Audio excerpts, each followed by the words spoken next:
Hadirin ikhwatul iman yang Allah muliakan,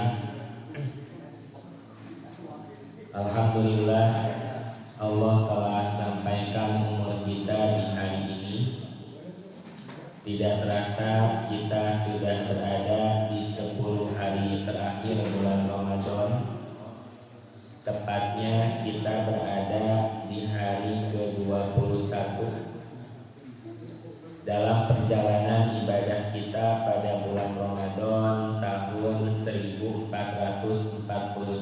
Hijriah. Maka semoga semangat ibadah kita tidak melemah, malah justru semakin meningkat, bisa menghidupkan malam-malam yang tersisa dengan melakukan berbagai amal kebaikan demi menggapai maghfirah dan rahmat Allah.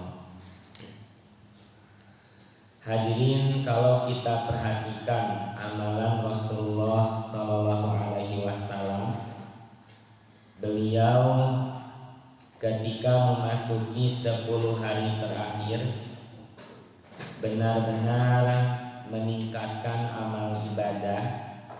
Bahkan ada syariat iktikaf. Ini yang pernah kita bahas pada pertemuan sebelumnya, bahwa iktikaf adalah syariat yang hanya ada pada bulan Ramadan. Maka bagi yang Ramadan tahun ini bisa beriktikaf, semalam adalah malam pertama memasuki masjid ketika sudah masuk waktu sholat maghrib, sampai nanti selesai ketika masuk tanggal 1 Syawal, malam takbiran. Tentu saja bagi yang beriktikaf sesuai dengan sunnah Nabi SAW, dalam artian seluruh waktunya fokus berada di masjid, bukan hanya malam hari saja. Tentu mereka yang sudah menyelesaikan segala urusan, yang bisa fokus dalam beribadah dan benar-benar bisa menghadirkan kehusyuan. Nah, bagi kita yang Ramadan tahun ini belum bisa melaksanakan iktikaf karena banyak urusan yang belum terselesaikan dan tidak bisa diwakilkan karena ada agenda yang lainnya, yang semua pun bisa bernilai ibadah di hadapan Allah Ta'ala, maka minimal jamaah kita bisa ihyaul lail, menghidupkan malam-malam yang tersisa, terkhusus pada malam yang ganjil. Kita sholat tarawih berjamaah di masjid, lebih lama lagi membaca Al-Quran, kalau bisa menghadiri kajian, atau bisa pula mengikuti kajian secara online. Nanti mungkin bisa diagendakan oleh alumni Ramadan tahun berikutnya, bisa ada kajian pada malam ganjil di 10 hari terakhir. Itu suka ada saja kajian khusus gitu Pak, awitan teh tabung 10 gitu Pak, saya nunggu sahur berjamaah. Itu diantara ikhtiar usaha untuk mendapatkan keutamaan malam-malam yang tersisa, diantaranya mendapatkan keutamaan Lailatul Qadar.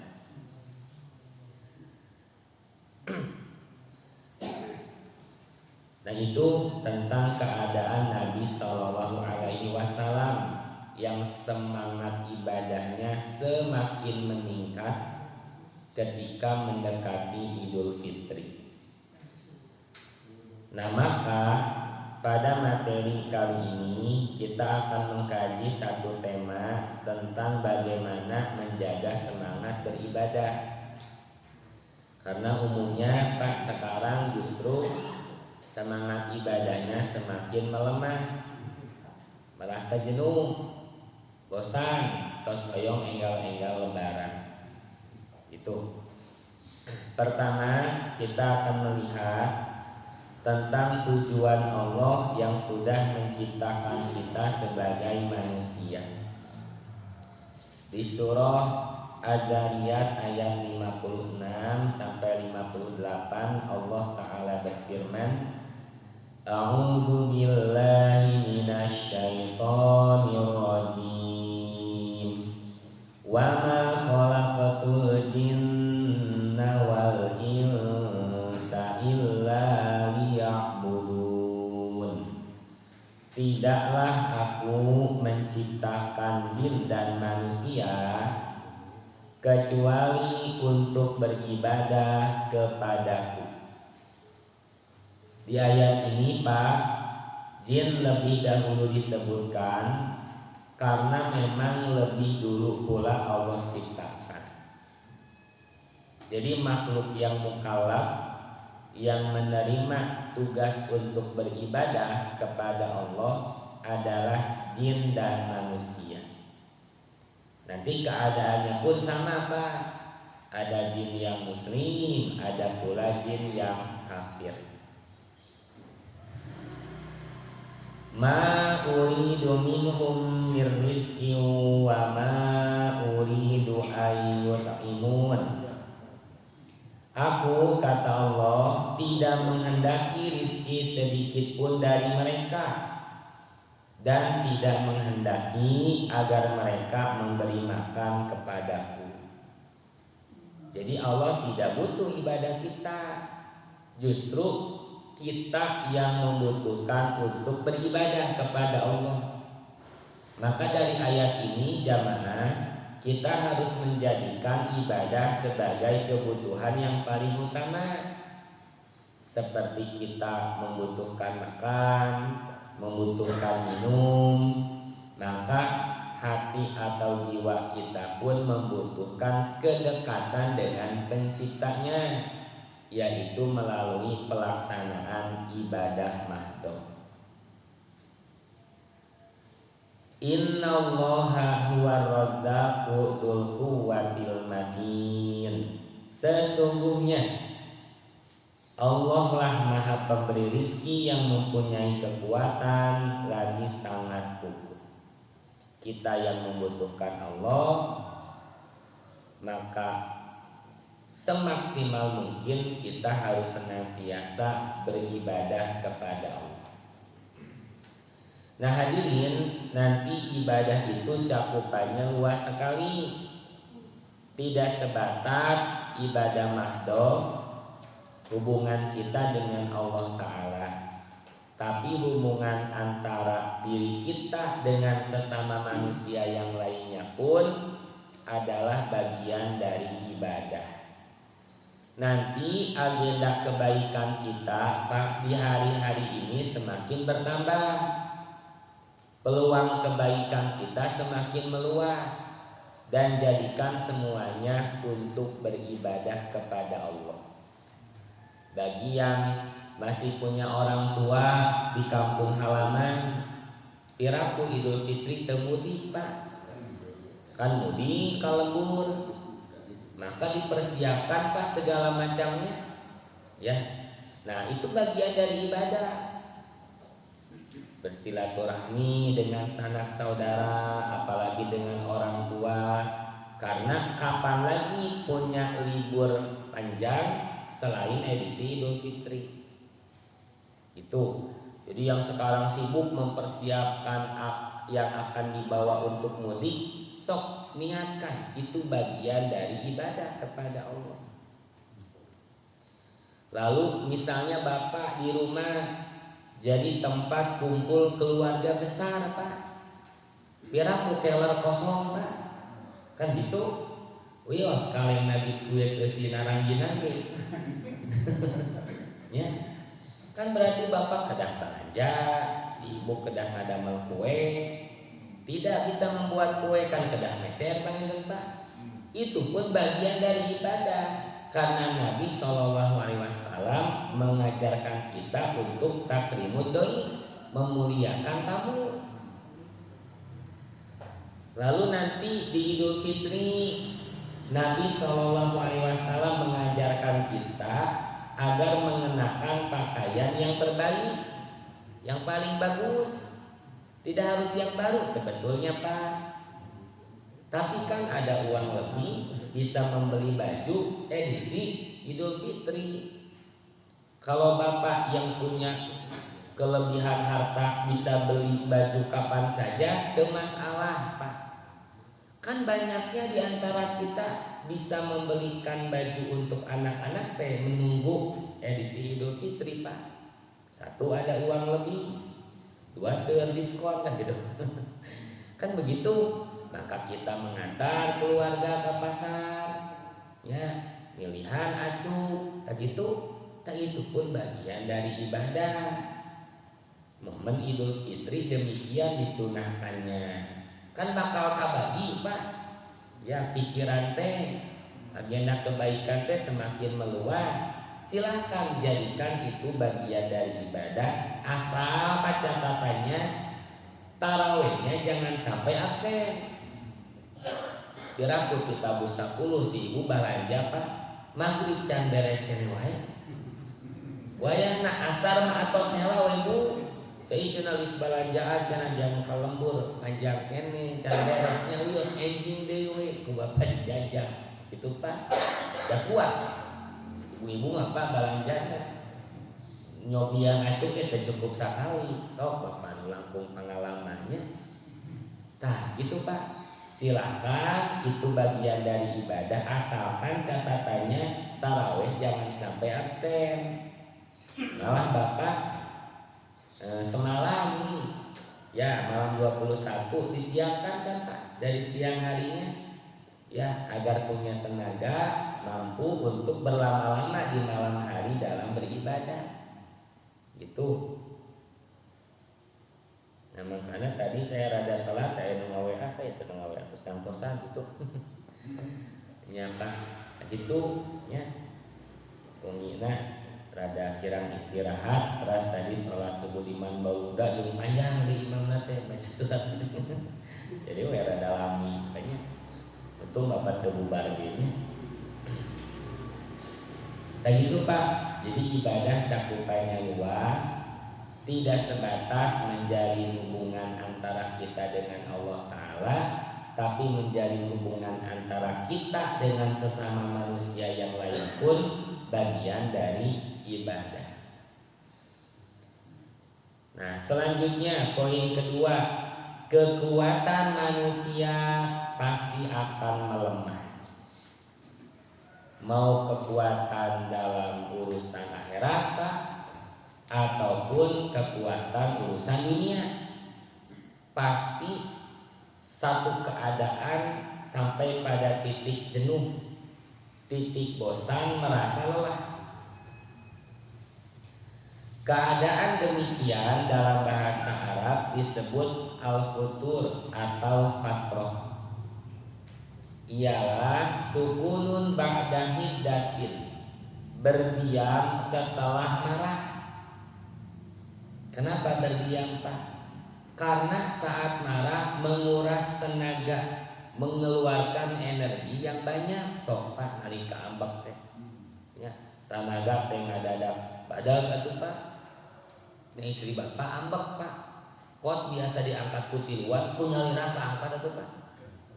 Pak cenah bantosan, kurang kali bisa urang Pak. Rarantang wae dilebet. Akhirna kusorangan diangkat eta Pak. Pas bapak keluar benon mah telat cenah tos beres bari jeung ambek kitu nya. Saat tos teh cicing we pada capek gitu. Nah maka yang dimaksud al-futur pertama sukunun ba'da hiddatin, berdiam setelah marah. Yang kedua walayyimun ba'da syiddatin, lunak setelah keras. Jadi kekuatan dan semangat kita yang keras suatu ketika akan lunak. Dan yang terakhir, wadofun ba'da quwwatin, lemah setelah kuat. Kondisi apapun Pak, mau keadaan jasmani atau fisik, begitupun keadaan ruhani kita, baik urusan dunia ataupun urusan akhirat, pasti mengalami yang namanya futur. Dalam hadis yang diriwayatkan oleh Imam At-Tirmizi dari Abu Hurairah radhiyallahu anhu, dari Nabi Shallallahu alaihi wasallam, qala, beliau bersabda, inna likulli syai'in syiratan, sesungguhnya setiap sesuatu memiliki syirah, yaitu kekuatan, kekerasan atau semangat syirah. Tapi ingat, walikulli syirratin fatrotan, dan setiap syirah itu akan mengalami fatroh, kelunakan, kelemahan atau kemalasan. Seorang Pak baru bekerja Pak, masuk di satu perusahaan. Bagaimana awal-awal bekerja Pak? Peraturan jam 8 masuk, jam 7 atuh Pak, terus dugi atuh. Semangat eta teh. Jam 3 pulang, jam 4 aya keneh Pak, segera dikerjakeun. Nah, meni semangat da karyawan baru Pak. Gitu.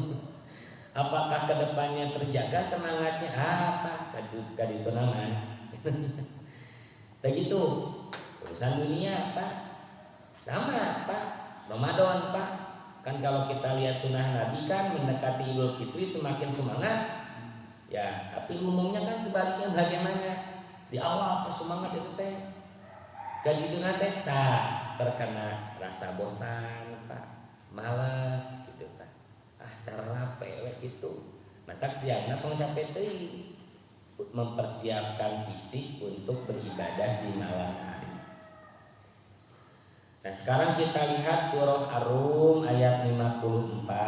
Nah, ini keadaan kita ketika Allah sempurna memberikan umur di dunia. Allahul ladzi khalaqakum min dha'fin summa ja'ala min ba'di dha'fin quwwah. Allah dialah yang menciptakan kamu dari keadaan lemah. Jadi kita terlahir ke dunia lemah Pak, tidak punya kemampuan apa-apa, tidak membawa apa-apa. Jadi apa yang bisa kita banggakan Pak? Dan dalam hal ini peran orang tua yang terdepan dalam memberikan bantuan terkait kondisi kita yang lemah. Peran orang tua yang memberikan kasih sayang, yang menyediakan apa-apa yang kita butuhkan. Maka wajar Pak bila Nabi Shallallahu alaihi wasallam menerangkan, ketika di antara kita dan mudah-mudahan nyata adanya punya anak yang soleh Pak, lalu kita meninggal dunia, maka kita mendapatkan pahala yang terus mengalir dari kesolehan anak kita. Kenapa? Kan besar jasa kita pada diri anak tersebut Pak. Dari kondisi lemah, tidak bisa apa-apa, sekarang bisa melakukan apapun. Di dalamnya ada jasa kita. Termasuk jamaah sekalian, kita semua melihat ke atas Pak, ke orang tua, peran kita anak. Teh anak-anak anu saroleh gitu. Nah, sausaha nya kawa sepuhna. Nah, gitu Pak. Jadi duduknya Bapak di majelis ilmu, ibadah saum yang kita kerjakan, amal soleh yang lainnya yang kita dawamkan, orang tua kita yang sudah lebih dulu meninggal dunia mendapatkan pahala yang terus mengalir karena pada diri kita banyak jasa kebaikan mereka. Begitu Pak. Ini makna umur yang panjang, yaitu umur amal soleh. Dan umur secara biologis mah terbatas Pak. Umur umat Nabi Muhammad SAW itu yang paling pendek dibandingkan umur umat Nabi sebelumnya. Kemudian dia Allah menjadikan kamu sesudah keadaan lemah menjadi kuat. Nanti fase kuatnya itu sampai umur 40 tahun. Oleh karenanya Nabi terakhir yang Allah utus saat berumur 40 tahun. Nah ini kematangan dalam berpikir, dewasa dalam bersikap, umumnya mapan dalam berkarir. Nah ini Pak puncaknya gitu. Nah tapi ingat, summa ja'ala min ba'di quwwatin dha'fa wa syaibah. Kemudian dia Allah menjadikan kamu sesudah kuat lemah kembali Pak. Bila Allah memberikan umur yang panjang, seiring usia bertambah kondisi akan semakin melemah. Kembali lemah Pak, dari kemampuan fisiknya, daya ingatnya, segala hal Pak ya. Mungkin di antara kita ada yang sudah merasakan bukan hanya lemah, ada tambahannya Pak, wasyaibah dan beruban. Rupi-rupi eta teh aya nu wisan, teu wisan mangan buat apa gitunya, rupi-rupi we. Jadi sungguh pada diri kita saja banyak tanda-tanda ketidakabadian. Semuanya fana. Kondisi kita akan melemah sampai tiada meninggalkan alam dunia ini. Nanti Pak orang-orang generasi berikutnya sudah Pak, seiring waktu kita akan terlupakan, diganti oleh generasi berikutnya. Yakhluqu ma yasha, dia Allah menciptakan apa yang dikehendakinya. Wa huwal alimul qadir, dan dialah yang maha mengetahui lagi maha berkuasa. Artinya Allah maha mengetahui fase atau tahapan umur kita sampai lemah kembali, habis digunakan apa saja. Dan Allah pun maha kuasa Pak. Sekalipun masih fase kuat, Allah maha kuasa Pak untuk menjadikannya lemah berkuasa Pak. Nah sampai umur 40 tahunnya kena stroke dah, Allah maha berkuasa Pak. Nah nya lebar cenah orang kene tos mautnya kumaha Allah we gitu. Nah ini mah kondisi yang bila Allah memberikan umur sempurna gitu Pak, sampai usia senja, maka kondisi fisik akan melemah, kembali lemah lagi gitu ya. Nah hadirin ikhwatu iman yang Allah muliakan, maka kondisi di ayat yang diterangkan tadi adalah futur atau fatroh, kondisi fisik yang akan melemah seiring usia bertambah. Sehebat apapun seseorang di masa mudanya, ketika Allah berikan umur yang panjang, tidak selamanya kuat, tidak selamanya punya kemampuan yang sama. Dalam kondisi tertentu pasti merasa lemah kembali. Nah hadirin, dari keadaan yang akan mengalami futur dikecualikan dua hal. Ini pengecualiannya. Pertama, keadaan azab neraka jahanam. Tuh Pak, kita lihat surah Az-Zukhruf ayat 74 sampai 76. Allah berfirman, innal mujrimina fi adabi jahannam khalidun. Sesungguhnya orang-orang yang berdosa, maksudnya dalam hal ini orang kafir, kekal di dalam azab neraka jahanam selama-lamanya. Jadi bagi orang kafir Pak, neraka itu menjadi tempat menetap, berisi siksaan demi siksaan yang tidak akan pernah selesai. Kebayang Pak? Kebayang itu di neraka selamanya. Adapun bagi orang yang masih mempunyai kadar keimanan, masuk neraka bukan tempat menetap, tapi untuk membersihkan diri dari dosa. Apabila semasa hidup di dunia belum sempat bertobat, terus sapoe maksiat Pak, berani meninggalkan kewajiban kepada Allah, masih hobi mengerjakan perbuatan dosa, ada kadar keimanan, tapi demikian keadaannya, maka di akhirat masuk neraka bukan tempat menetap, tapi untuk membersihkan dosa. Tapi kita mah jangan sampai Pak keadaannya demikian. Yo silakan neraka ge. Da mau alami asa usaha mau alami teh Pak. Da perhitungan bentan Pak. Ya.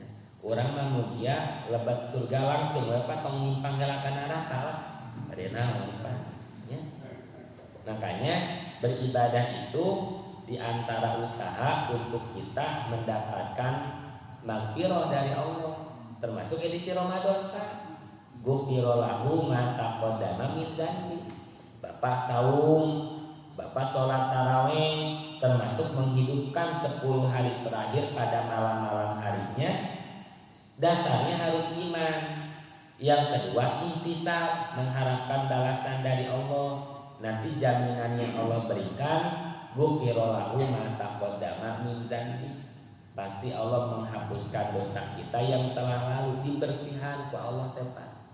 Nah, maka semoga nanti kita saat meninggal dunia kembali kepada Allah Ta'ala kondisi bersih dari dosa, sehingga layak menempati surga. Itu Pak. Jadi mendingan bebersih di ayeuna daripada dibersihan di ditu. Banyak di itu mah di mana gak dicai ngabolah atuh Pak. Tong dibayangkeun cai Bapak minum kopi nya. Cuma panas lagi, aduh Pak melebihi panas di dunia. Itu la yufattaru anhum wa hum fihi mublisun. Tuh Pak yang saya beri tanda garis bawah itu dari kata futur. Bagaimana keadaan azab neraka? Tidak akan diringankan azabnya, tidak akan melemah siksanya. Dan mereka di dalamnya mublisun, berputus asa atau saya putus asa, tidak ada harapan untuk selamat. Gitu muncul pertanyaan, Allah kejam-kejam teuing nyiksa salamina di neraka. Allah tidak kejam, Allah tidak zalim. Lanjutan ayatnya, wa ma zalamnahum, dan tidaklah kami menzolimi mereka, tidak kata Allah. Walakin kanu muzolimin, tetapi mereka lah yang menzolimi diri mereka sendiri dengan tidak menyembah Allah semasa hidup di dunia. Kan tujuan Allah menciptakan kita tadi Pak, poin pertama hanya untuk beribadah kepadanya. Maka bila ada manusia sudah Allah cipta hidup di dunia tapi tidak beribadah kepada Allah, berarti keluar dari tujuan Allah yang telah menciptakan dirinya. Yang kedua Pak, kita lihat surah At-Tahrim ayat 6. Kalau tadi keadaan di nerakanya, sekarang bagaimana keadaan penjaga nerakanya? Allah berfirman, ya ayyuhalladzina amanu qu anfusakum, wahai orang-orang yang beriman, jagalah diri kalian. Jaga. Jadi paling utama kita menjaga diri kita dulu Pak. Yang kedua wa ahlikum, dan jaga pula keluarga kalian. Nah ini Pak metode pendidikan yang Allah ajarkan. Jadi bagaimana agar yang kita sampaikan mudah diterima dan diikuti oleh anggota keluarga kita, terkhusus anak-anak kita. Sok diri kita terlebih dahulu harus menjadi teladan dalam kebaikan. Nah lalu jaga pula keluarga. Dari apa dijaganya? Naro, dari api neraka. Waquduhan nasu wal hijarah, yang bahan bakarnya itu kita manusia dan bebatuan. Janten orang teh calon suruh neraka gitu Pak. Alaiha malaikatun gilazun syidad, penjaganya adalah para malaikat yang kasar lagi keras Pak, melebihi tabiat sekeras-kerasnya manusia. Kasar keras Pak, mau bisa disobok malaikat Pak, mesti diurang ya, dikepelan beres Pak, tadahna salah ya, dah jadi bebas Pak, anu teu bersalah kalaka di penjara kan gitu tuh gitu Pak. Jadi siksa atau penjara di dunia mah tidak selamanya orang-orang yang bersalah. Bahkan ada di antara kisah nabi yang dipenjara padahal tidak bersalah. Salah Pak. Terus kenalan Pak, nabi yang dipenjara salah Nabi Yusuf alaihissalam. Tak gitu Pak. Jadi kisah yang tadi itu mengajarkan ya penjara jeung siksa dunia mah gitu. Bisa jadi yang bersalah tetap bebas Pak berkeliaran. Anu benar kalah di penjara gitu. La yasunallaha ma amarahum, mereka malaikat itu tidak durhaka kepada Allah terhadap apa yang Allah perintahkan kepadanya. Wa yaf'aluna ma yu'marun, dan selalu mengerjakan apa yang Allah perintahkan. Jadi mereka malaikatnya kasar lagi keras karena Allah yang memerintahkan. Jadi tempatnya mengerikan, penjaganya pun seperti demikian. Nah jadi yang pertama yang tidak akan mengalami futur itu malaikat, azab neraka.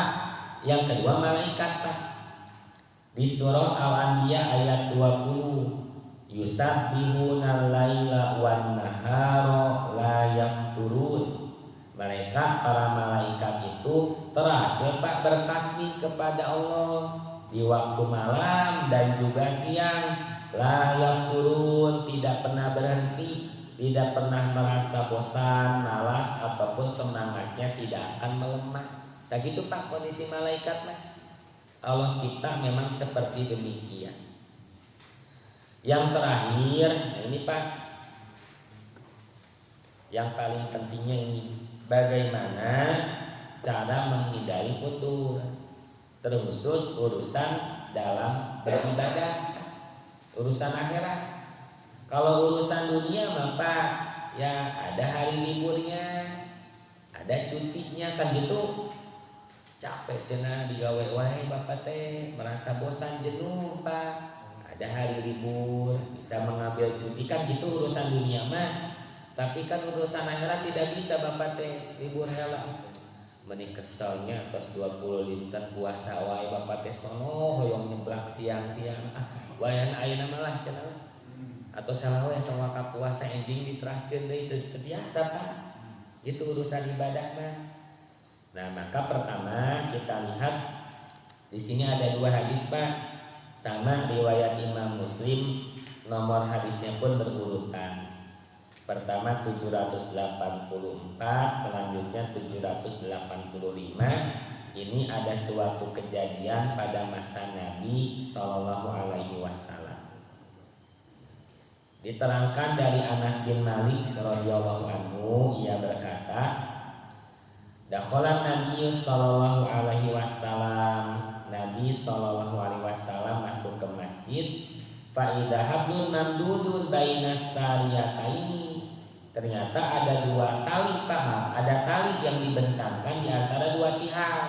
Nah gitu Pak, ada tiang pasang tali gitu. Beliau pun bertanya, ma hadal hablu, tali apa ini, untuk apa dipasang tali? Artinya tanpa sepengetahuan Nabi Pak dipasang tali. Qalu, mereka para sahabat menjawab, hada hablun li Zainab, tali ini dipasang untuk Zainab. Faida fatarot, tuh Pak bahasanya fatarot dari futur yang tadi. Apabila Zainab merasa lemah, tidak sanggup berdiri itu salatna ta'allaqat, maka dia bisa menahan ke tali tersebut Pak agar bisa tetap berdiri. Lemah Pak kondisi teh fisikan ini berbicara fisik ayo semangat mah akan gitu maksakeun melemah dipasang tali bisa nahan ka tali eta. Faqala Nabi sallallahu alaihi wasallam la hullu, jangan berbuat demikian. Jadi ku Nabi teh diapresiasi panteu benih hebat cenah maksakeun salat berdiri gitu panteu kitu. Justru ku Nabi dilarang Pak, jangan melakukan demikian, meni maksakeun masang tali nahan ka tali gitu Pak. Lepaskan tali itu, hendaklah salah seorang di antara kalian sholat sesuai kemampuan. Jika merasa lemah fisiknya atau ada yang dirasa sakit, dalam riwayat lain kalau sakit gak kuat berdiri, ya sholatnya sambil duduk. Begitu Allah tidak memberatkan. Nah, maka dari hadis ini bagaimana agar kita menghindari futur? Jangan memaksakan beribadah di luar batas kemampuan. Nah kesananya bakal repot Pak, mengalami kesulitan, hilang kehusuan, tidak akan tumanina sholatnya. Kejadian kedua dari Aisyah radhiyallahu anha, ia berkata, Rasulullah Shallallahu alaihi wasallam masuk rumahku, sedangkan ada seorang perempuan namanya Haula binti Tuwaid bin Habib berada di sampingku. Maka beliau bersabda, siapa dia? Tentu Nabi bukan menanyakan nama Pak. Dari jawaban Aisyah yang Nabi tanyakan, kenapa kondisi perempuan itu? Bisa jadi Pak, di waktu yang harusnya bekerja, ya kalakati berat. Atau di waktu yang harusnya orang teh seger Pak, ya kalakali pun nunutan. Nah, Nabi bertanya, kenapa cenah perempuan itu? Aisyah menjawab memberikan penjelasan bahwa imro'atun la tanamu tusoli, dia perempuan yang tidak tidur cenah semalaman, terus we sholat gitu Pak, mata keripu tunduk kata Nabi tos tibra. Padahal di waktu yang harusnya kita segar bisa beraktivitas.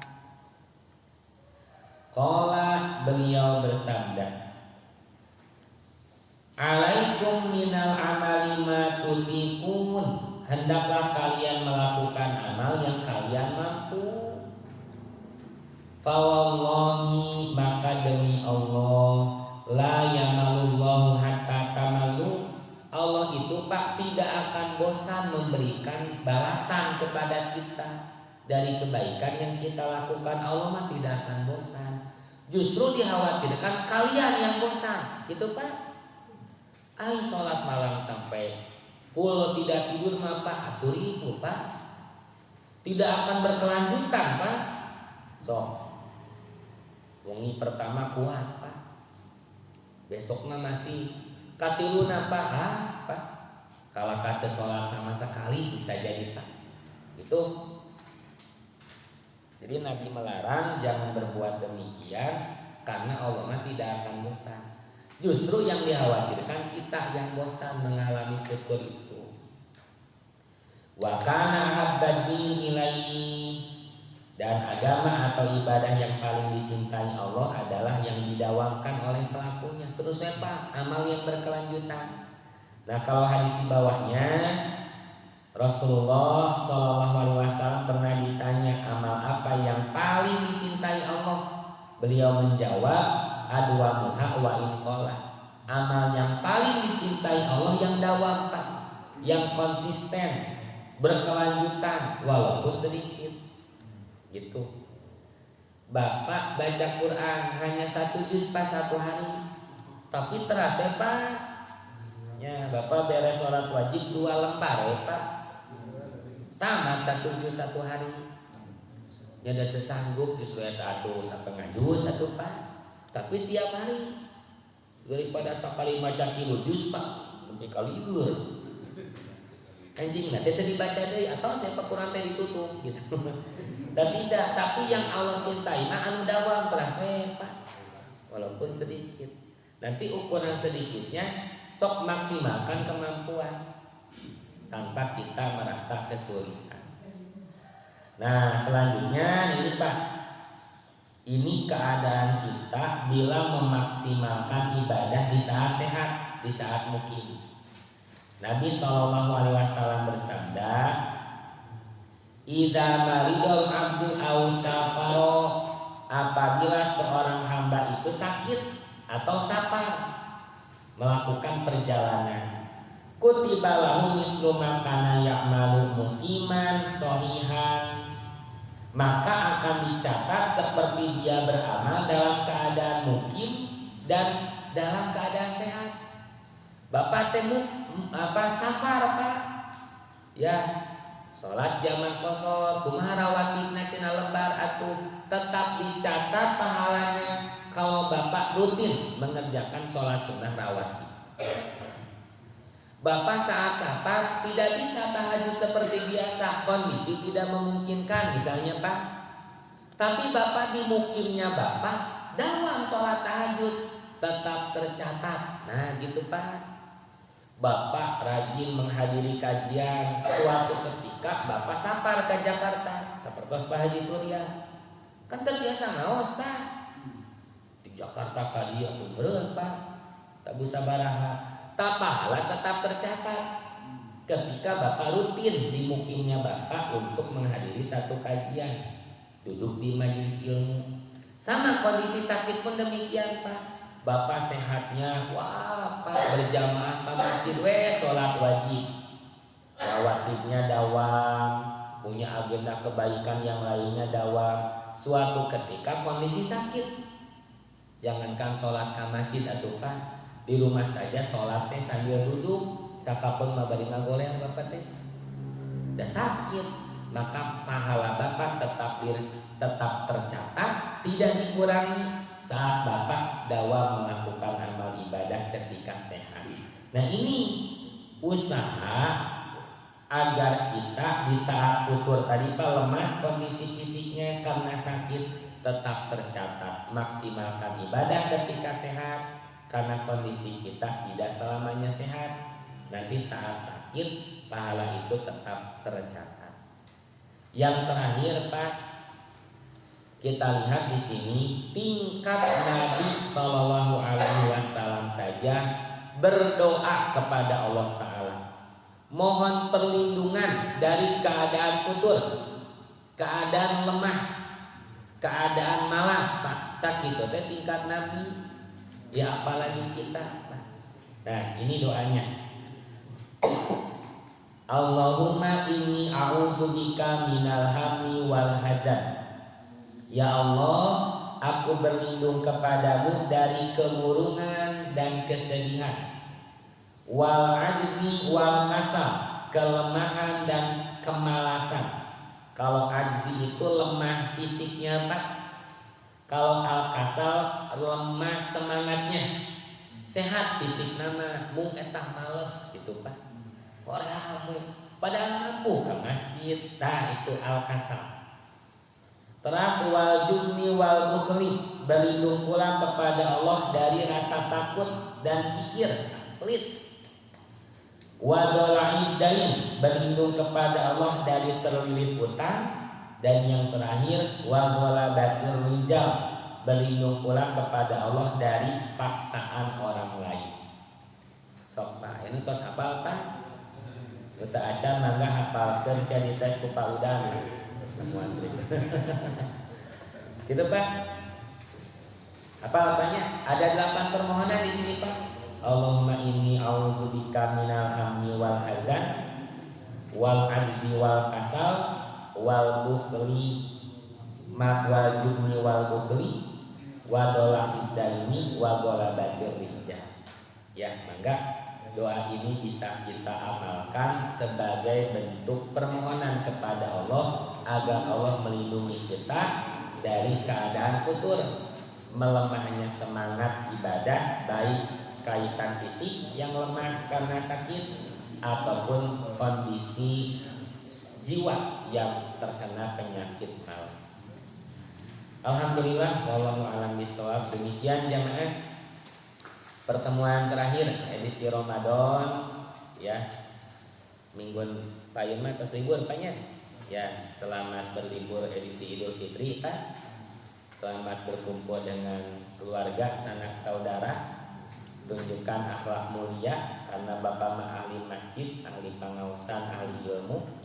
Ya, semoga amal ibadah kita di bulan Ramadan ini benar-benar diterima oleh Allah Subhanahu wa taala. Kita menjadi hambanya yang bertakwa, mendapatkan maghfirah dan rahmatnya. Mohon maaf atas segala kekurangan dan keterbatasan. Terima kasih jamaah untuk kehadiran dan kebersamaan. Insya Allah kita bertemu lagi setelah libur edisi Idul Fitri. Sehat walafiat semuanya untuk Bapak sekeluarga. Berkah hartanya, berkah keluarganya, berkah umurnya. Rabbana atina fid dunya hasanah wa fil akhirati hasanah wa qina adzabannar. Aqulu qouli hadza wa astaghfirullah li wa lakum. Wassalamualaikum warahmatullahi wabarakatuh.